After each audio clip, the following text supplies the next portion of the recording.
बच्चों, आप सभी का स्वागत है आपके अपने YouTube चैनल में जिसका नाम है socionomics a complete guide for social science. तो बच्चों, आज मैं क्लास 8 सिविक्स का इम्पोर्टेंट चैप्टर लेकर के आया हूं और इस चैप्टर का नाम है इंडियन पार्लियामेंट। तो बच्चों, आज हम लोग इंडियन पार्लियामेंट के बारे में बहुत सारे नए नए चीज़ों को जानेंगे। तो बच्चों, अभी तक आपने सोशोनोमिक्स यूट्यूब चैनल को सब्सक्राइब नहीं किया है तो प्लीज़ सोशोनोमिक्स यूट्यूब चैनल को सब्सक्राइब करें और इस वीडियो को ज़्यादा ज़्यादा शेयर करें ताकि सभी स्टूडेंट्स को इस वीडियो से बेनिफिट मिले और सभी स्टूडेंट्स अपने एग्जामिनेशन का अच्छे तरीके से तैयारी करें। तो बच्चों, इस लेक्चर को मैं शुरू करने जा रहा हूँ फर्स्ट टर्म से और यह फर्स्ट टर्म है इस लेक्चर का पार्लियामेंट। तो पार्लियामेंट आखिर होता क्या है? तो पार्लियामेंट को हम लोग सिंपली कह सकते हैं इंडियाज सेंट्रल लेजिस्लेचर। अभी लेजिस्लेचर क्या होता है? तो लेजिस्लेचर लॉ मेकिंग ऑर्गन होता है गवर्नमेंट का, और इंडिया में जो भी लॉ पार्लियामेंट के द्वारा बनाए जाते हैं वो पूरे देश में लागू होते हैं। इंडियन पार्लियामेंट के बारे में आर्टिकल नंबर 79 में बताया गया है इंडिया के कॉन्स्टिट्यूशन में। और जो इंडियन पार्लियामेंट है वो 3 चीज़ों से मिलकर बना है। एक है लोकसभा, दूसरा है राज्यसभा और तीसरा है प्रेसिडेंट। लोकसभा और राज्यसभा 2 हाउसेस है इंडियन पार्लियामेंट के, और इसीलिए इंडियन पार्लियामेंट को बाई कैमरल लेजिस्लेचर कहा जाता है। आइए बच्चों, अब हम लोग देखते हैं लोकसभा और राज्यसभा के बीच में अंतर। तो लोकसभा को लोअर हाउस कहते हैं, हाउस ऑफ पीपल कहते हैं, टेम्पोररी हाउस कहते हैं। लोकसभा में एट प्रेजेंट 545 मेंबर्स है, जिनमें 543 मेंबर्स जो है उन्हें डायरेक्टली इलेक्ट किया गया और 2 मेंबर्स को प्रेसिडेंट के द्वारा नॉमिनेट किया गया है, जो कि एंग्लो इंडियन कम्युनिटी को रिप्रेजेंट करते हैं। लोकसभा के मेंबर्स का जो टेनर होता है वो होता है 5 इयर्स का, और लोकसभा का मेंबर बनने के लिए जो मिनिमम एज है वो है 25 इयर्स। चलिए बच्चों, अब हम लोग बात करते हैं राज्यसभा के बारे में। तो राज्यसभा को upper house, council of state, parliament house भी कहा जाता है। राज्यसभा में एट प्रेजेंट 245 मेंबर्स है, जिनमें 233 मेंबर्स इनडायरेक्टली इलेक्टेड हैं और 12 मेंबर्स को प्रेसिडेंट ऑफ इंडिया के द्वारा नॉमिनेट किया गया है। बच्चों, राज्यसभा के जो मेंबर्स होते हैं वह 1/3 आफ्टर एवरी 2 इयर्स रिटायर हो जाते हैं, और जो टेनर होता है राज्यसभा के मेंबर्स का वो होता है 6 इयर्स का।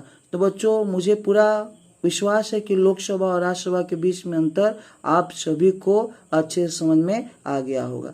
चलिए बच्चों, अब हम देखते हैं पार्लियामेंट सेशन। तो बच्चों, आपको ये पता होना चाहिए कि इंडियन पार्लियामेंट के 3 सेशन होते हैं 1 ईयर में, और ये सेशन के नाम है बजट सेशन, मॉनसून सेशन और विंटर सेशन। हर एक सेशन का शुरुआत प्रेसिडेंट के स्पीच के द्वारा होता है।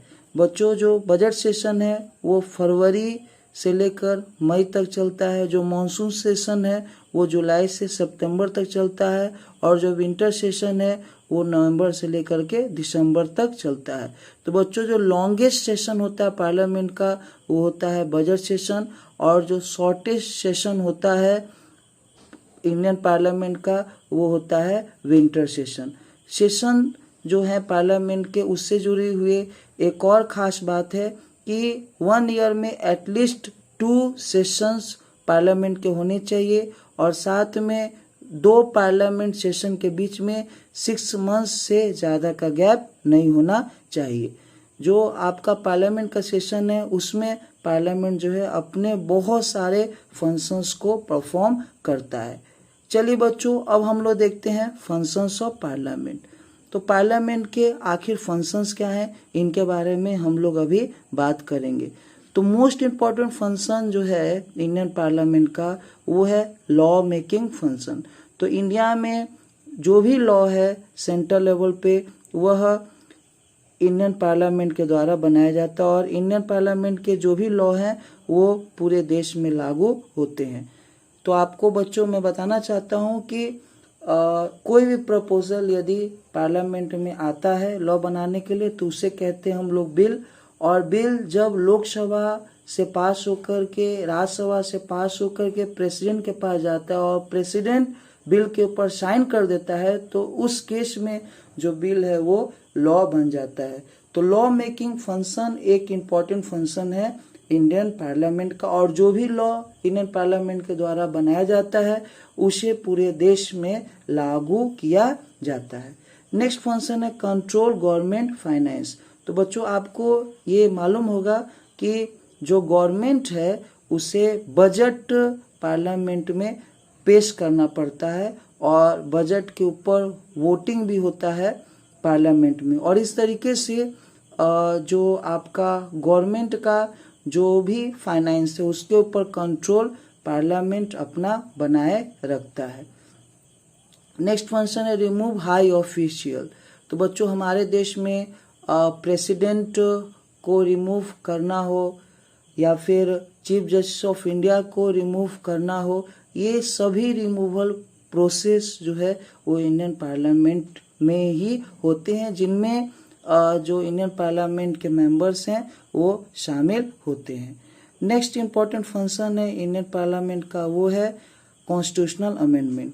तो बच्चों जैसा कि आपको पता है कि इंडियन कॉन्स्टिट्यूशन एक फ्लेक्सिबल कॉन्स्टिट्यूशन है और इंडियन कॉन्स्टिट्यूशन में समय के साथ बदलाव लाए जा सकते हैं, और यदि किसी तरीके का बदलाव इंडियन कॉन्स्टिट्यूशन में लाया जाता है तो उसे कॉन्स्टिट्यूशनल अमेंडमेंट कहा जाता है।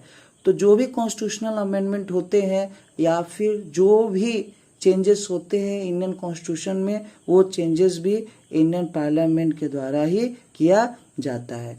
बच्चों ये सभी इम्पोर्टेंट फंक्शन परफॉर्म करके इंडियन पार्लियामेंट एक बहुत ही पावरफुल इंस्टीट्यूशन हमारे देश में बना हुआ है, और इंडियन पार्लियामेंट एक गाइड के समान हमारे देश को एक सही दिशा में विकास की ओर ले जा रहा है।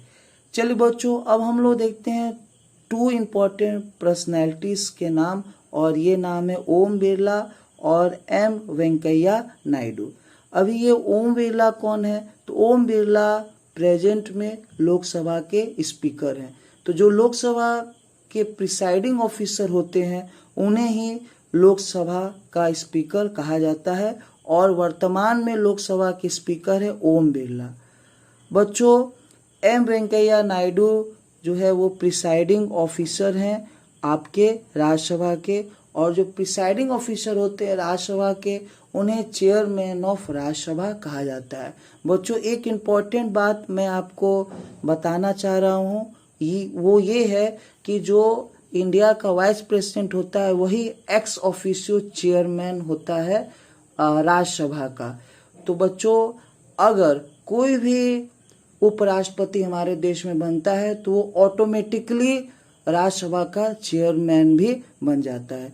तो बच्चों मुझे पूरा विश्वास है कि आज का जो लेक्चर है वो काफ़ी अच्छे से आपको समझ में आ गया होगा, और यदि आप चाहते हो कि इसी तरीके से लेक्चर मैं आपके लिए अपलोड करते रहूं तो आप सोशियोनॉमिक्स यूट्यूब चैनल को ग्रो करने में अपना सपोर्ट देना न भूलें, और सोशियोनॉमिक्स यूट्यूब चैनल को आप ज़्यादा से ज़्यादा शेयर करें, इस वीडियो को लाइक करें और लगातार मेरे साथ नए नए चीज़ों को सीखते रहे। बहुत बहुत धन्यवाद आप सभी को, आपका एजुकेटर चंदन सर की ओर से।